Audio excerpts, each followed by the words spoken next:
سلام به همه دوستان سینما، خیلی خوش اومدین به یه پادکست دیگه از سینفیل. امیدوارم که خیلی حالتون خوب باشه.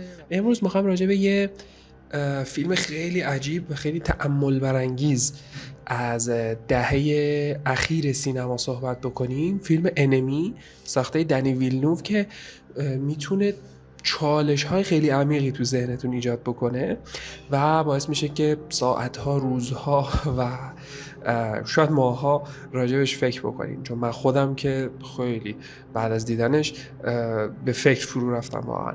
طبق روالمون آخر پادکست هم 5 تا فیلم مشابه یا تو همین حال و هوا تقریبا رو سعی میکنم بهتون معرفی بکنم. پس بریم که زودتر شروع کنیم و راجع به فیلم صحبت بکنیم. Anthony Clare 3650 انمی در اصل یه فیلم سایکولوژیکال تریلر یا تریلر روانشناختی محصول سال 2013 بر اساس یه رمان فیلم نامش نوشته شده به اسم مرد همزاد نوشته ژوزه ساراماگو. کارگردان این فیلم هم تو که بهتون گفتم دنی ویلنوف هست که خب فیلم های خیلی خفنی ساخته، مثل پریزنرز، مثل سیکاریو، مثل بلید رانر و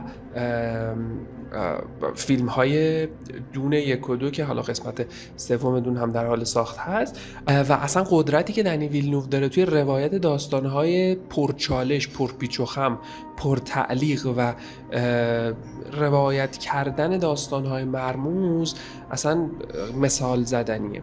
و خب بازیگر اصلی که نقشش رو فوق‌العاده هم بازی کرده جک جیلنهال هست که اصلا یه انتخاب درجه 1 همیشه واسه نقشایی که چالش‌های زیادی رو متحمل میشن. 2 تا نقش توی این فیلم بازی میکنه به اسم آدام و آنتونی که خب حالا فیلمو ببینید متوجه میشین. من توی این بخش سعی میکنم خیلی کوتاه و بدون اسپویل داستان فیلم رو براتون توضیح بدم. داستان راجبه یه استاد دانشگاه به نام آدامه که یه زندگی خیلی یکنواخت و خسته کننده داره و یه روز یه فیلم اجاره میکنه و متوجه میشه که یکی از بازیگرهای فرعی فیلم کاملا شبیه خودشه. از اون لحظه به بعد ماجرا براش تبدیل میشه به یه کابوس، شب و خواب میبینه، نمیدونم هر جا میره انگار اونو میبینه و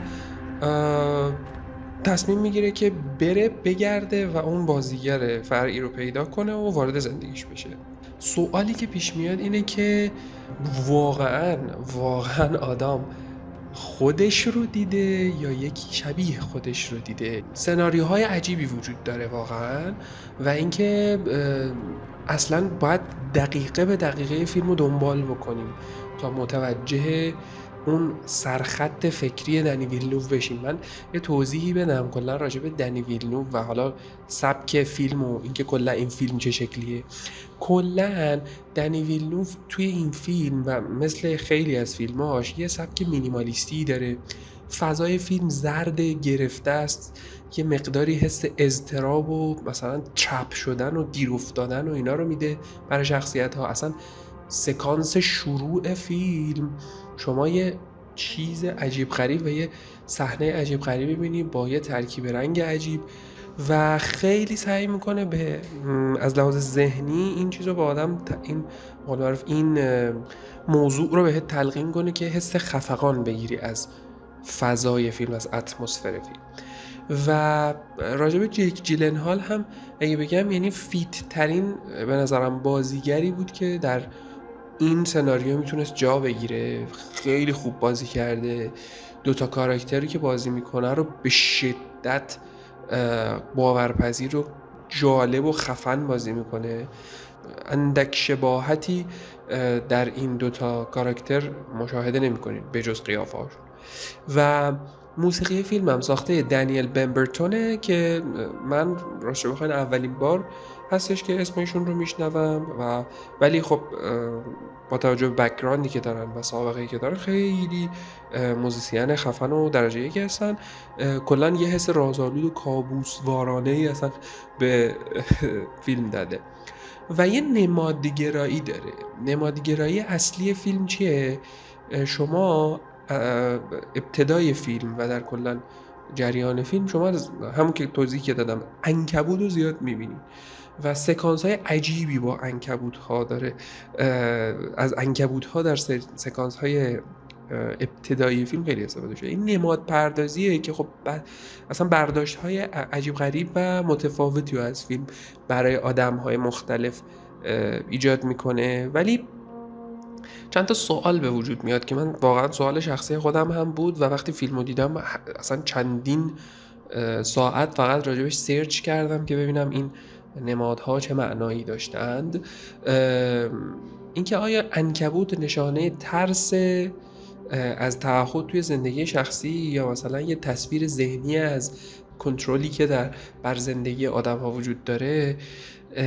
چیز جالبی که هست در تمام نقدهایی که میخونیم چیزهای مختلفی گفته میشه و انقدر جالب این فیلم طراحی شده و به نمایش گذاشته شده که کامل همه چی رو به برداشت من و شمای تماشاگر ربط میده.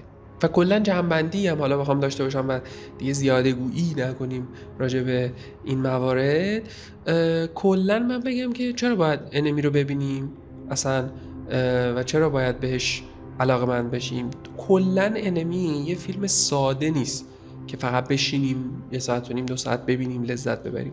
یه فیلمی که واقعاً نورون به نورون، سلول به سلول مغز رو درگیر میکنه و بعد از تموم شدنش واقعا همونطور که گفتم اصلا نمیتونین از فکر کردن به المانهاش دست بردارین. واقعا دنی ویلنوو یه چیز خیلی خفن ساخته و یه تقریبا میتونم بگم یه اثر فوق‌العاده روانشناختی رو خلق کرده و واقعا به نظرم اگه طرفدار فیلم هایی هستین که اینقدر چالش دارن، اینقدر پیچیدگی ذهنی براتون ایجاد میکنن و ذهنتون رو به چالش میکشن، حتما انمی رو ببینین و حتما دیدن انمی رو از دست ندین.